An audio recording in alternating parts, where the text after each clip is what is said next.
두 번째 흐름이라고 볼 수 있게 되겠는데요. 여기서 이제 행동을 선택하는데 사실은 개인의 해석이 굉장히 중요하고 개인의 자동적 사고라든지 인지적인 영역에 개입을 함으로써 행동이나 감정의 변화를 가져올 수 있다라고 봤던 게 사실은 이제 CBT의 주요 기조가 될 것입니다. 이제 사실은 인지행동 치료가 굉장히 그 효과 면에서는 타의 추종을 불허하며 계속 반복되는 검증 연구가 계속 이루어지고 있었는데 문제는 이제 최근 들어서 1980년대 중반에 들어오면서 인지행동 치료가 효과를 갖고 있는 건 확실한데, 효과를 나타내는 건 확실한데, 효과에 이르게 되는 과정이 정말 인지가 변해서이냐, 인지, 다시 말하면 자동적 사고, 부적응적인 사고, 비합리적인 사고, 예를 들면 흑백 논리라든지, 이제 예를 들면 파국적인 사고라든지, 이런 인지적인 개입을 통해서 주로 치료 효과를 얻고자 했던 인지행동 치료가 정말 효과를 얻는 게 생각을 고쳐서 사람들이 정말 감정이 바뀐 거냐, 생각을 흑백 논리 안 하고 자동적 사고 고치고 그래서 정말 좀 덜 우울해지고 덜 불안해진 거 맞느냐라는 거에 대한 이제 검증이 시작이 됐고, 사실은 그 자동적 사고의 변화만이 효과를 가져오는 게 아닐 수도 있다라는 연구들이 많이 이제 나타나기 시작을 했죠.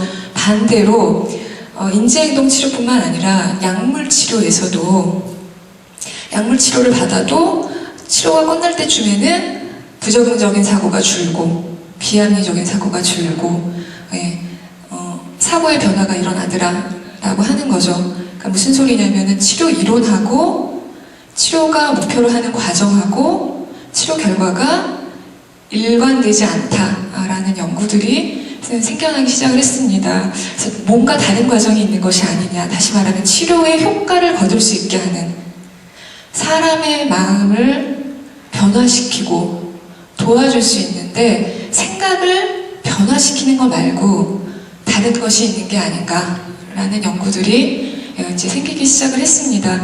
이제 동시에 여러분들 지금 열심히 공부하시고 계신 지난 한 10년, 15년 정도 동시에 마인드풀니스에 대한 연구들이 굉장히 활발히 이루어졌죠. 마인드풀니스의 생리학적인 기전, 뇌 연구, 뇌과학 연구, 그다음에 통증이라든지 만성 통증이라든지 고통에 마인드풀니스가 미치는 영향, 또 주의, 각성에 미치는 영향에 대한 기초과학 연구들이 굉장히 누적이 되면서 마인드풀니스의 심리학적인 개념과 CBT가 새로운 방향으로 나가야 한다는 요구가 맞아 떨어지기 시작을 합니다.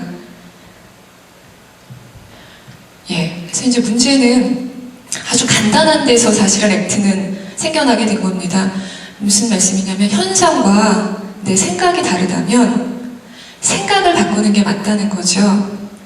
내가 가지고 있는 이론이 CBT 이론인데 CBT 이론으로 지금 현장에서 일어나는 내담자와 환자, 치료 장면에서 일어나는 상황이 일치하지 않다면 치료 상황을 왜곡해서 인식을 할 게 아니라 가지고 있는 치료 이론을 변형하거나 발전시킨 게 맞다라는 게 액트가 시작되게 된 가장 근본적인 그 이론입니다. 가장 근본적인 개념입니다.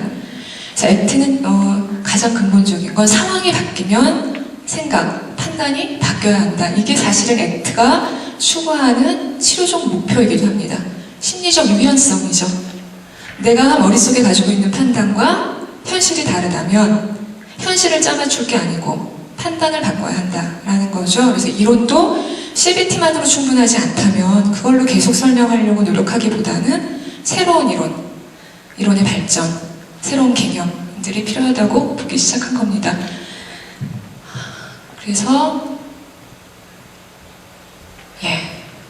간단하게 좀 말씀드리자면, 그러면은 제가 아무래도 심리학자다 보니까 심리치료 계보에서 액트를 계속 설명을 드리게 되는데, 그렇다면 지금까지 그 심리치료 이론 많은데, 인지행동 치료도 있고 행동주의 치료도 있고 여러 가지 이제 치료 이론들이 많은데, 그 이론하고 지금 제가 말씀드리는 액트를 포함한 MBCT, DBT, MBSR 이런 그 제3동향이라고 불리는 치료들의 차이가 무엇이냐? 사실은 이제 액트에 관련된 연구들을 여러분들이 찾아보시면 모든 치료 이론이 접근했던 문제 영역들을 다 다루고 있어요. 직무 스트레스라든지 우울, 불안, 분노. 그래서 사실은 굉장히 더 자유롭게 다루고 있습니다. 근데 이제 기조가 가장 근본이 되는 것은 억셉턴스하고 마인드풀니스입니다. 마인드풀니스는 사실은 더 이상 얘기할 필요가 없을 정도로 반복적으로 지금 계속 검증이 되고 있고, 심리적 안정감에 미치는 영향은 이제 뭐 거의 계속적으로 반복이 되어 있고요. 그다음에 사실은 이제 영적인 부분에 대한 관심. 그러니까 사실은 최근 들어서 심리치료 이론들의 특징이 불편감을 줄이는 거냐, 불안, 우울, 문제 행동을 그냥 줄이는 것에서 끝나는 것이 아니라 영적인 부분에 굉장히 관심을 많이 가지고 있습니다. 영적인 충만함, 삶의 의미, 삶의 가치, 삶의 방향, 이런 부분에 대한 관심들이 실제로 심리치료 쪽에서도 관심이 많이 증가하고 있습니다. 사실은 액트 이론의 처음은 억셉턴스지만 완성은 커밋먼트거든요. 커밋먼트를 내가 헌신하고 전념하는 것이 완성인데, 어디에 헌신하고 전념하느냐, 가치, 자신이 생각하는 개인의 인생의 가치, 의미에 전념하는 것이죠. 그래서 영적인 부분을 굉장히 많이 다루고 있습니다. 그 다음에 이제 이모셔널 디프닝이 이제 특징으로 볼 수 있고요. 그러니까 이제 우리가 정서에도 레이어가 있죠. 우리가 경험할 수 있는 감정의 레이어가 있는데, 사실은 이제 겉에서 우리가 피상적인 수준에서의 우울은 불안을 포함한 좀 더 심층적인 정서들을 다루고 있습니다. 그리고 제가 개인적으로 굉장히 중요하게 생각하는 제뉴인니스하고 인티머시를 굉장히 중시하고 이 부분을 굉장히 많이 다루고 있습니다. 제뉴인니스, 그러니까 우리가 이제 감정을 경험할 때, 여러분들이 마인드풀니스를 수련하실 때 많이 느끼시는 것 중에 하나인데, 우리가 이제 감정에 내가 아주 솔직하고 정말 제뉴인한 감정을 인식하는 게 사실은 그렇게 쉽지 않습니다. 인식하는 게 쉽지 않으니까 표현하는 건 더 어렵죠. 뭐 인식을 해야 표현할 수 있는데. 그래서 액트에서는 이런 제뉴인니스를 굉장히 강조하고 있습니다. 왜 제뉴인니스하고 인티머시가 한 줄에 있느냐? 대인관계에서 제뉴인니스가 친밀감의 기본이기 때문에 그렇습니다. 그래서 액트가 사실은 여러 가지 그 분야에 적용이 되고 있는데, 사실은 관계에 굉장히 많이 적용이 되고 있습니다. 부부관계, 아이들을 기르는 양육 문제, 이런 데도 굉장히 많이 적용이 되고 있는데, 이럴 때 이제 인티머시를 굉장히 중시합니다. 근데 사람과 사람이 만났을 때 친밀감의 가장 기본은 제뉴인니스다라고 보는 거죠. 이제 제뉴인니스를 증진시키고 향상시키고 하는 것도 어떻게 하면 할 수 있느냐, 이것도 액트가 다루고 있는 분야입니다. 영역입니다. 그 다음에 여러분 다 아시는 프레젠트 모먼트, 현재, 지금, 여기에서 일어나는 것을 충분히 알아차리고 어웨어하는 것, 어떻게 하면 되느냐를 또 마찬가지로 다루고 있고, 이게 관심의 주요 영역입니다. 그냥 그러면은 1은 뭐고 2는 뭐고 3은 뭐냐 굉장히 얘기하자면 사실은 길지만, 간단히 말씀을 드리면 행동주의의 기본 원리는, 개체는 효과가 있는 행동이 강화되니까, 내가 예를 들어 쥐라고 한다면, 쥐가 털을 긁었을 때는 먹이가 안 나왔잖아요. 근데 레버를 눌렀을 때 먹이가 나오죠? 그러면 레버를 누르는 행동만 더 많이 하게 되죠. 행동을 더 많이 하게 되죠. 행동의 빈도가 이제 강화되고, 그게 내가 쥐의 생존과 적응과 기능에 도움이 되는 행동이죠. 이제 이게 기능주의거든요. 그래서 행동주의의 이제 어떤 개념적인 거의 기본은, 어떤 행동은 기능적으로 효과가 있을 때 의미가 있다라고 보는 겁니다. 근데 이제 액트에서는 그 기능주의에서 기능적 맥락주의라고 해서 조금 좀 더 발전이 됐습니다. 그래서 좀 말씀을 아주 어렵게 좀 이해를 하실 것 같은데, 예를 들어서 그 이전의 행동주의 치료에서 다루진 않던, 오히려 이제 초기 행동주의에서는 블랙박스라고 칭했던 감정, 생각, 개인의 역사, 이거는 왜 블랙박스냐, 통제할 수도 없고 예측할 수도 없고, 그래서 초기 행동주의 치료에서는 다루지를 못했었는데, 액트에 들어오면서 이거를 어떻게 다룰 것이냐, 이거를 맥락적으로 다루자라고 한 겁니다. 맥락적으로 다룬다는 거는 무슨 얘기냐? 제가 이제 그 얘기를, 그게 이제 제3동향의 주요 견해가 될 겁니다. 자, 지금까지 인지행동 치료의 가장 기본은 생각과 감정의 컨텐츠를 다뤘죠. 내용을 다뤘습니다. 어떤 사람이 와서 이제 내담자가 와서, 환자가 와서 부정적인 생각을 얘기를 하면은 그 생각의 내용을 잘 듣고 그게 얼마나 부정적인지, 비합리적인지, 우리가 이제 그거를 잘 탐색해서 변화를 시켜요. 왜 그렇게 이분법, 선생님 100점이 아니면 망한 거잖아요. 100점 맞아야 되는데 100점 아니면 망한 거잖아요. 전 망했어요. 이랬을 때 왜 너는 100점 아니면 망한 거니? 이분법적 사고구나. 그래서 네가 지금 불안한 거고 우울한 거다. 이렇게 이제 접근하는 걸 간단히 말씀드리면 이제 그게 인지행동 치료라고 한다면 생각과 감정의 이렇게 내용을 다루는 게 지금까지의 심리치료의 내용이, 심리치료들이 그런 방향을 가지고 있었다면 액트를 포함한 제3동향에서는 내용을 다루지 않습니다.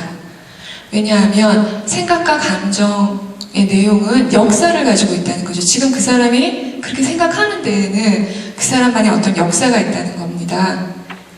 다 들어보면 다 제 내담자들도 선생님 말이 맞는 건 알겠지만은 제 생각은 안 그렇고 제 경험은 그렇지가 않았거든요. 저희 엄마 아빠는 안 그랬거든요. 모든 남자들이 다 바람 피우는 건 아니야. 선생님 말씀이 맞겠죠. 근데 제가 본 사람은 그랬거든요. 그럼 이제 사람들마다 다 그렇게 부정적인 생각을 하거나 비합리적인 생각하고 싶어서 하는 게 아니라 사실은 다 역사를 가지고 있다는 거죠. 근데 이제 그 역사에 대해 가지고 있는 생각을 현재 순간에서, 지금 왜냐면 치료 장면은 현재 순간이잖아요. 지금 오늘 내가 내담자를 만났는데, 오늘 현재의 내담자를 만났는데 그 사람의 과거가 묻어있는 내용에 직접적으로 개입을 하면 오히려 더 복잡해진다는 겁니다. 그럼 어떻게 해야 되냐는 거죠. 어떻게 해야 되냐는 거죠. 왜냐면 그 생각 때문에 괴로운데, 그 감정 때문에 괴로운데 어떻게 할 수 없으니까 포기하자, 이게 아니고 그럼 어떻게 하면 좋을까? 그래서 생각과 감정의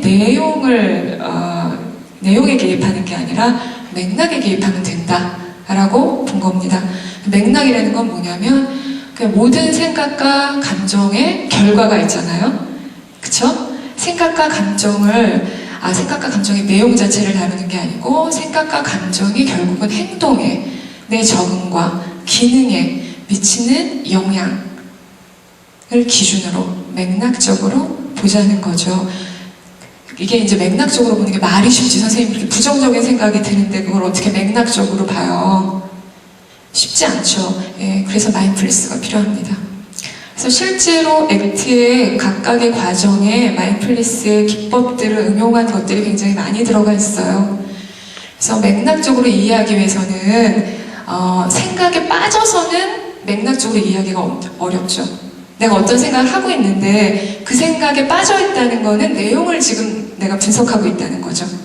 생각을 맥락적으로 보기 위해서는 생각이 흘러가는 걸 봐야 하고 어느 방향으로 가야 되는지를 봐야 되니까 생각을 관찰할 수 있을 때 가능합니다. 그래서 생각을 관찰하는 과정에 여러분들 지금 목 닫고 계신 명상, 마인드풀니스가 영향을 미치게 되는 거죠. 우리는 모두 통제하고 싶어요. 우리 지금 이제 오늘 액트를 오후 내내 들으실 텐데 액트에서 맨날 얘기하는 게 통제에 대한 얘기를 합니다. 인간은 통제의 욕구가 있습니다. 왜? 두려우니까. 두렵잖아요. 내일 어떻게 될지 모르니까 두렵고, 죽음이 두렵고, 내가 통제할 수 없는 다른 사람의 감정이 두렵고, 내가 미움받을까, 인정받지 못할까 두렵고, 오늘은 가지고 있는데 내일은 갖지 못할까 두렵고, 두렵잖아요. 그 두려움에서 사실은 우리가 통제의 욕구가 굉장히 많이 생기는데, 통제를 가능하게 하는 것이 내용을 접근하는 게 아니고 기능을 맥락적으로 다루는 데서 가능하다라고 보는 게 액트의 주요 견해입니다.